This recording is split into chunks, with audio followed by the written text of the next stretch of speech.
최근 중국 중앙은행이 금리를 인하했습니다. 이는 중앙은행이 2012년 7월부터 지금까지 2년 4개월 만에 처음으로 금리를 인하한 것으로 많은 전문가들이 예상치 못했던 것입니다. 이에 대해 통화 정책에 변화가 생긴 것은 아닌지 우려하는 목소리도 있고 개혁을 위해 공간을 마련한 것이라는 관측도 있습니다. 반면 로이터 통신은 이번 금리 인하에 대해 대출 원가를 낮춰 본국 경제를 자극하기 위한 것이라고 밝혔습니다. 문장은 중국 인민은행의 금리 조절은 기준금리의 선도적인 역할을 이용해 시장 금리와 사회 투자 원가를 낮추고 실제 금리를 점차 합리적인 수준으로 돌려놔 기업의 융자 원가를 낮춰주기 위한 것이라고 보도했습니다. 문장은 또 이번의 금리 인하가 안정적인 통화 정책에 변화가 생겼음을 의미하지는 않는다고 보도했습니다. 중국 청년망은 금리 시장화에 대해 더 관심이 많았습니다.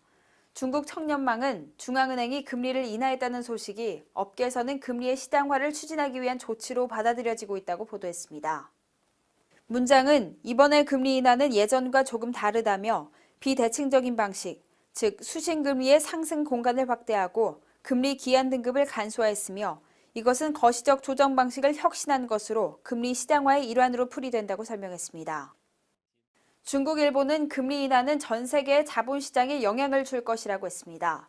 문장은 중국의 금리 인하는 세계의 주식시장을 일으킬 것이며 이는 세계 주요 경제체가 경제 성장을 자극할 것에 대해 공통인식을 달성했음을 의미한다고 보도했습니다.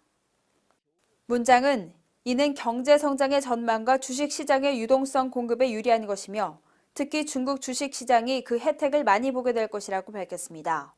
인민망은 이번 금리 인하는 부동산 시세에 좋은 소식이라고 밝혔습니다.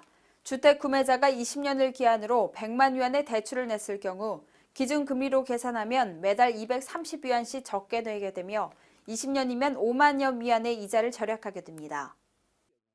부동산 시장이 점차 활기를 띠면서 주택 가격이 더 이상 떨어지기 어려울 것으로 예상됩니다. 하지만 모든 곳의 부동산 시세가 다 좋아지는 것은 아닙니다.